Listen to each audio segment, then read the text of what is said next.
my name is Courtney Tate. I work for Eli Lilly and Company. I've been there for over 11 years now. My current role, I'm a clinical research scientist in the Pediatrics Hub.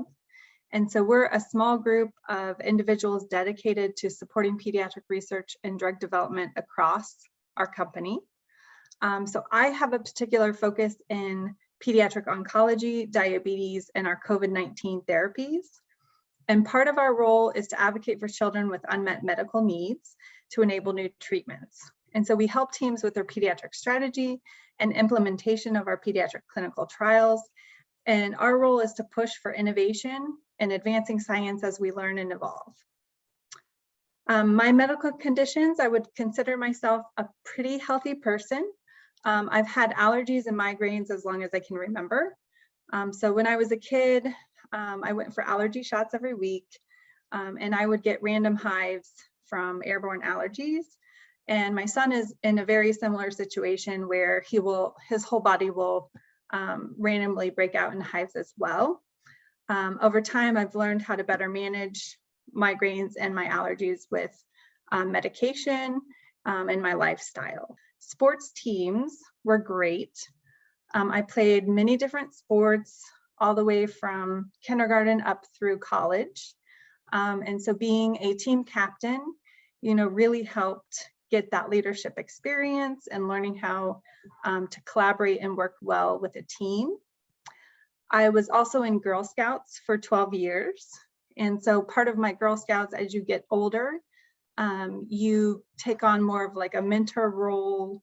And so I was involved in supervising the younger kids at the summer camps and coming up with activities and planning things. And so you kind of got experience managing activities and keeping kids busy.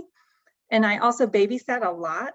So I babysat individually and then through churches and through Girl Scouts and other groups where, again, it's more of that learning how to put together activities and keep kids engaged and kind of out of trouble. So I think that helped as well. And, anything I think that you can get involved in, even working. So I started working when I was probably 14 and always had a part-time job throughout school. And I think that also helped manage. So I was working, I was playing sports. And so that helped manage my time as well and get very different experience in learning what I liked and learning what my skills were and what I was good at and what I could focus on and develop into leader functions.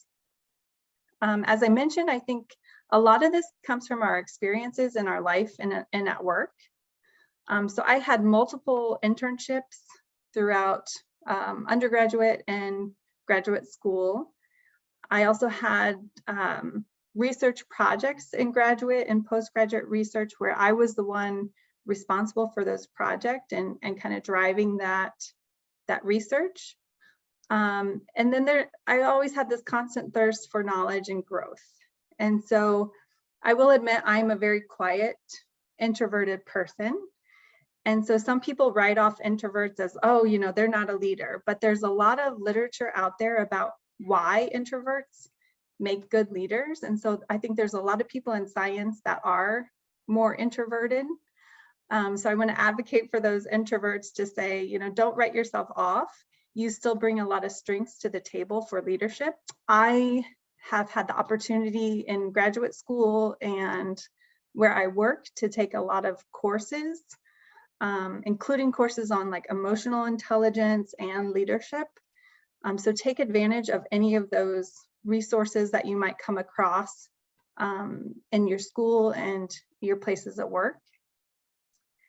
And I will say it will help the more personality tests and strengths finders, questionnaires, so that you can get to learn more about yourself and kind of what makes you tick and what your strengths are. I think that helps you better understand like how you can leverage your strengths and then what it is you might want to work on as you move forward.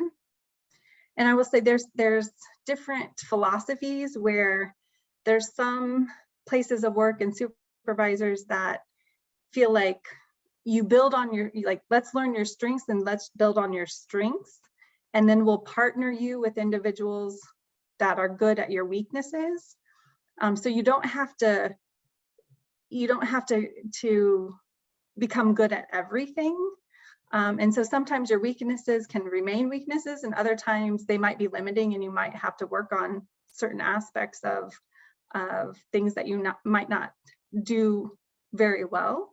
But I like the philosophy of focusing on your strengths and really leveraging those strengths and finding positions and roles and using them to influence without authority and to help lead. One other thing I'll mention, conflict resolution is extremely important, and what style of conflict resolution. And so there are also questionnaires out there around finding your conflict resolution style, whether you avoid conflict or you're collaborative. And so the more you can learn about the collaborative conflict resolution style, I think the better, because that will go a long way in your career and in your personal relationships.